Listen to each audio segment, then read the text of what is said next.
नमः शिवाय। हर हर महादेव। प्रिय मित्रों, स्वागत है आप सभी का आपके अपने चैनल शिवराम कथाएं में। क्या माता पिता की मृत्यु के बाद उनकी तस्वीर घर में लगानी सही होती है? जय श्री राम।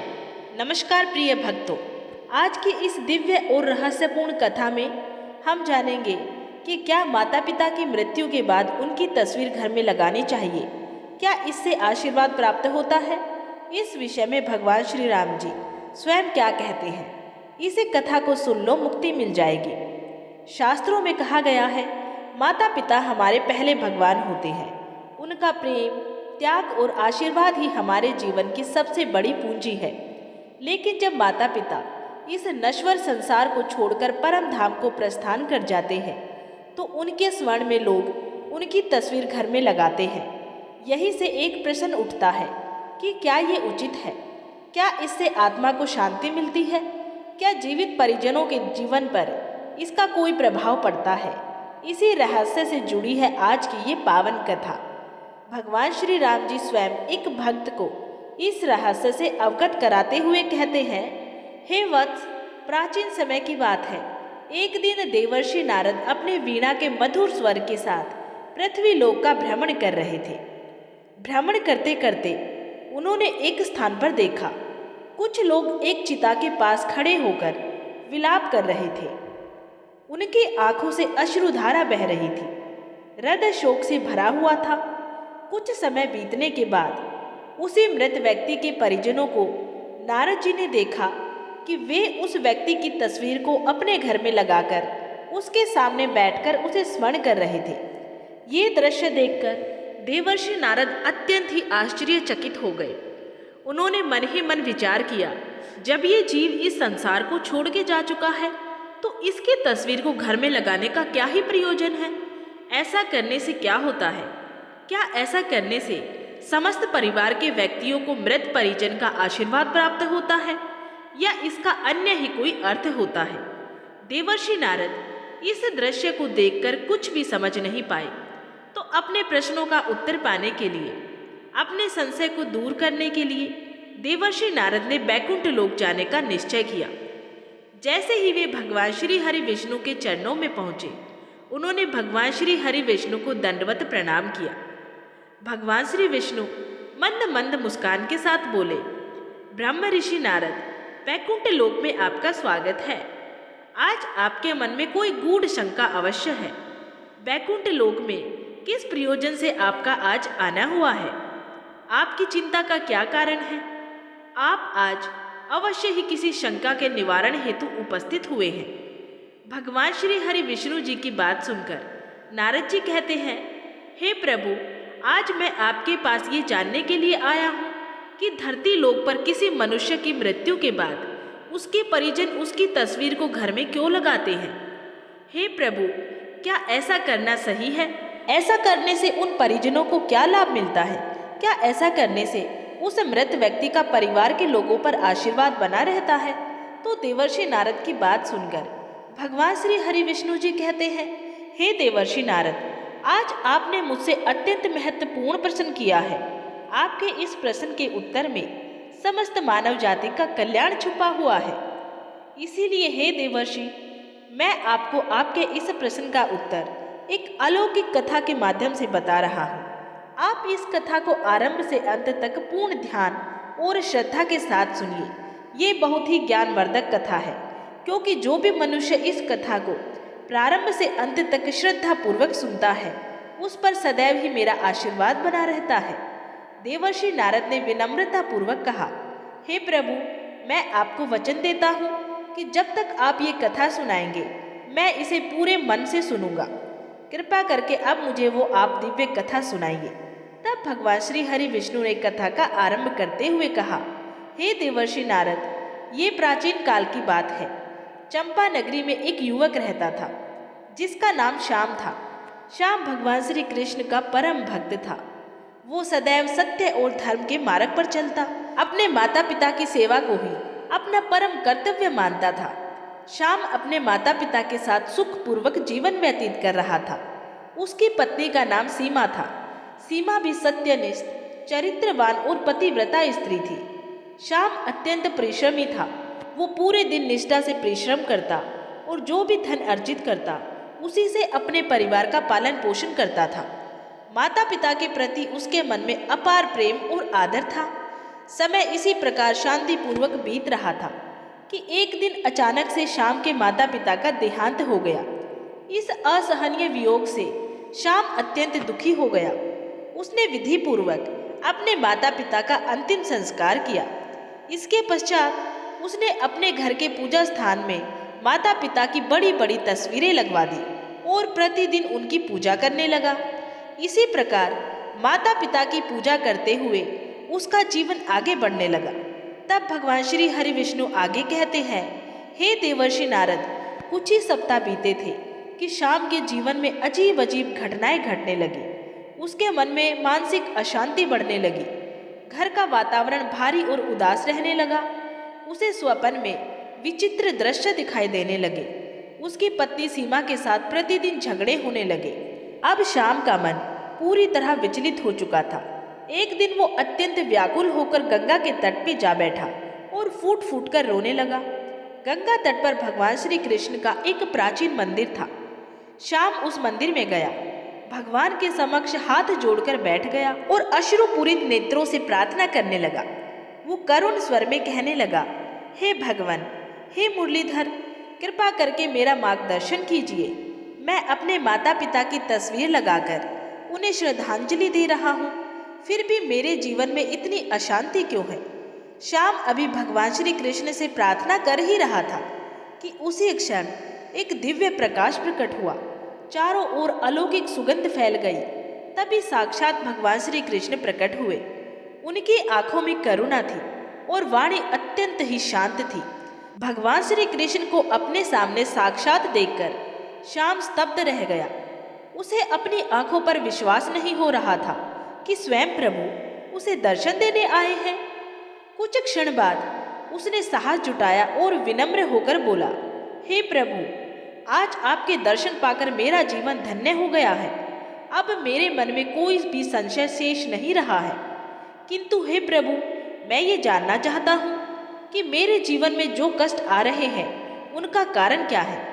मैं तो प्रतिदिन अपने माता पिता की तस्वीर के सामने बैठकर उनकी पूजा करता हूँ, फिर भी मेरे जीवन में इतने दुख क्यों है।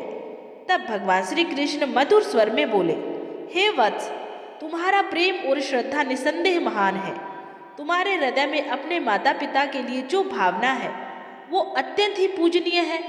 किंतु अनजाने में तुमने जो किया है वो न केवल आत्माओं को बंधन में बांधता है, बल्कि तुम्हारे जीवन में भी कलेश का कारण बन गया है। जब कोई अपने प्रियजनों को, विशेषकर माता पिता को खो देता है, तब उनका स्मरण और सम्मान अवश्य करना चाहिए।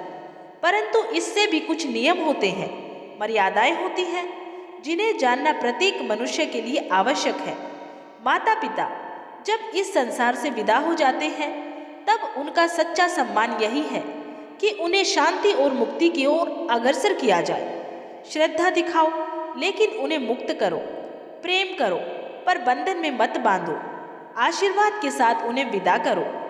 उनके लिए प्रार्थना करो, पर उन्हें थाम के मत रखो, क्योंकि सच्चा प्रेम वही होता है जो आत्मा की मुक्ति चाहता है, ना कि उसे संसार के बंधनों में रोके रखता है।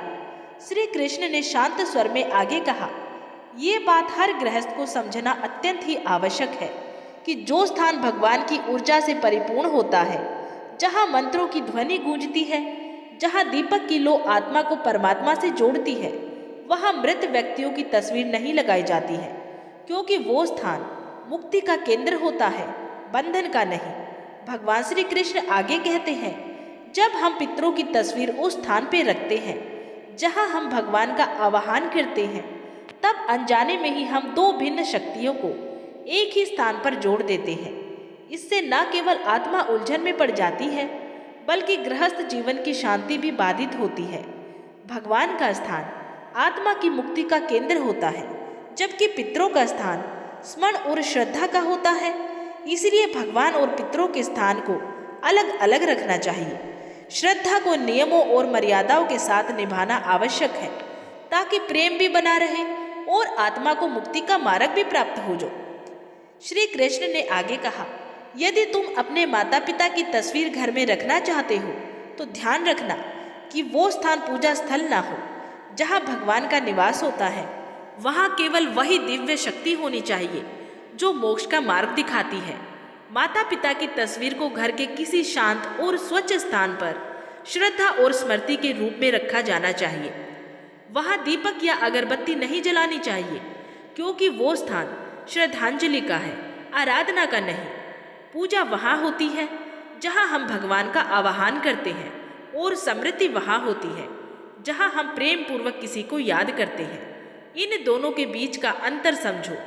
जो आत्मा इस संसार से जा चुकी है उसे सम्मान देना है, परंतु भगवान की उपासना और आत्मा की स्मृति के मार्ग को एक नहीं करना है। यही सच्चा धर्म है।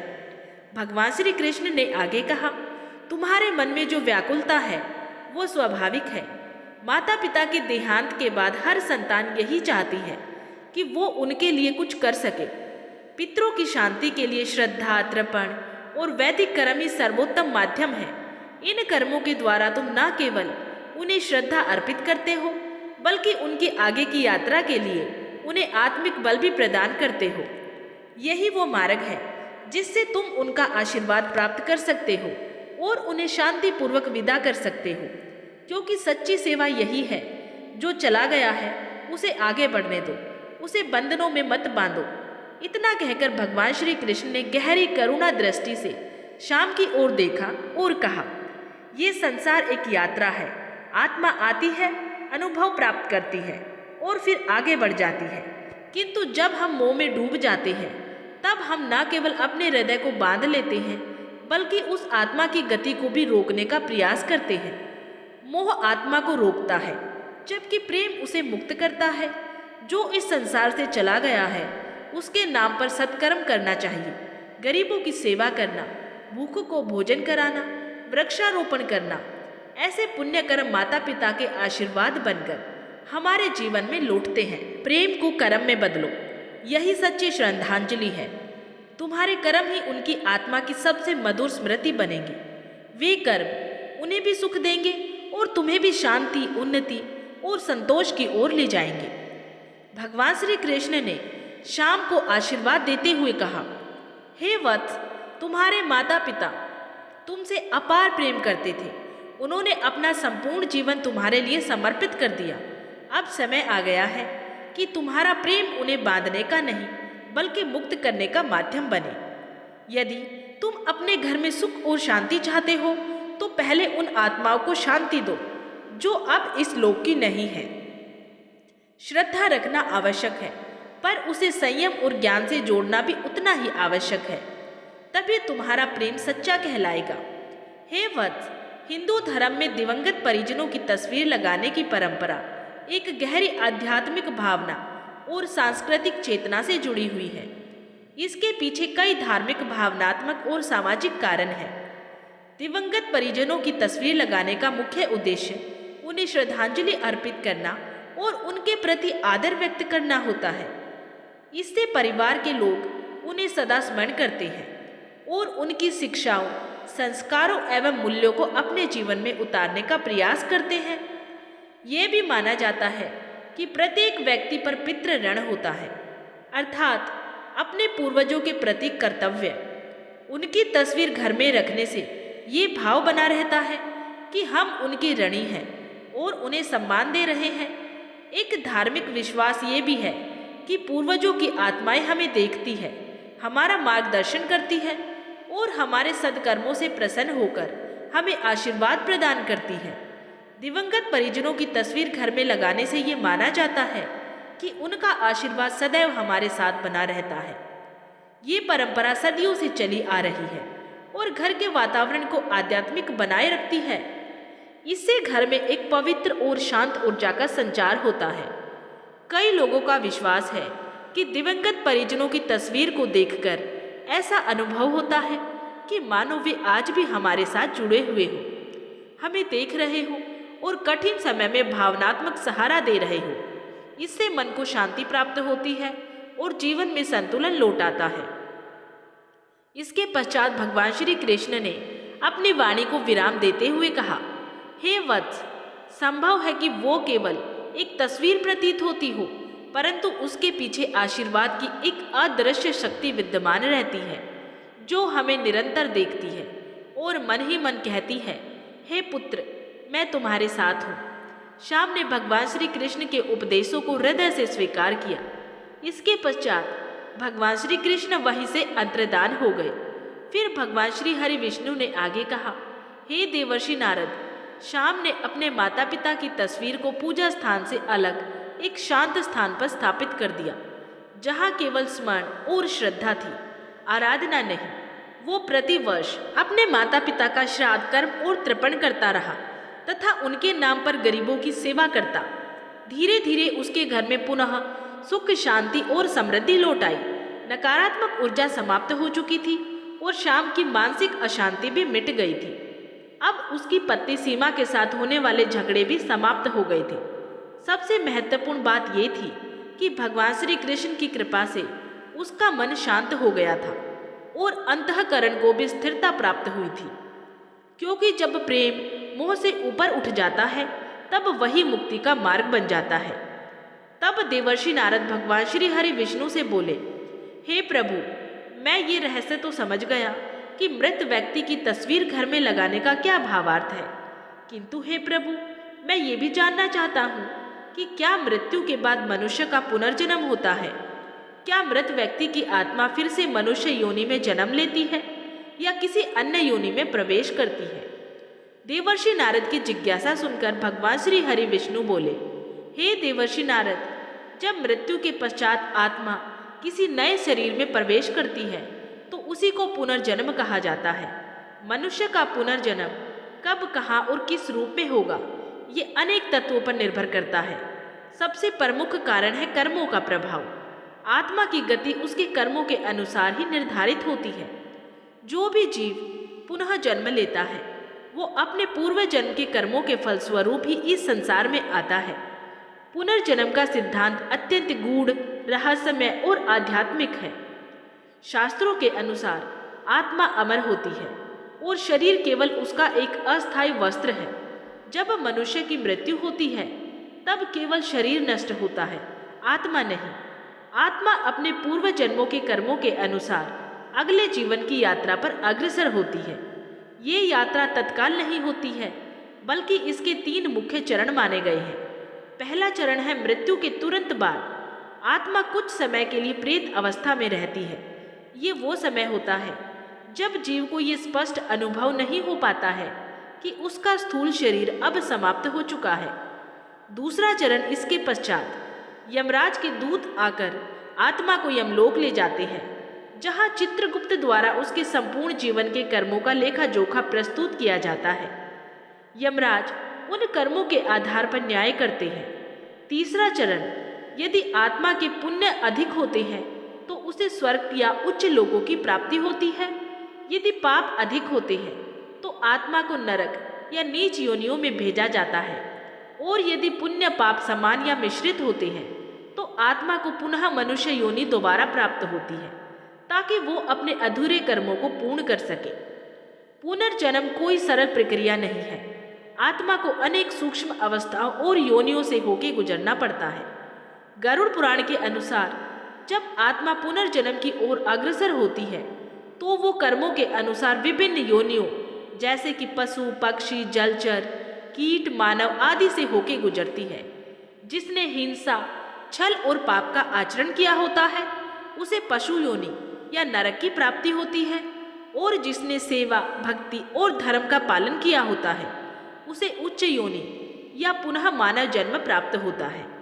उपनिषदों में ये भी कहा गया है कि जन्म और मृत्यु का ये चक्र तब तक चलता रहता है जब तक आत्मा मोक्ष प्राप्त नहीं कर लेती, अर्थात जब तक वो परमात्मा से एकाकार नहीं हो जाती।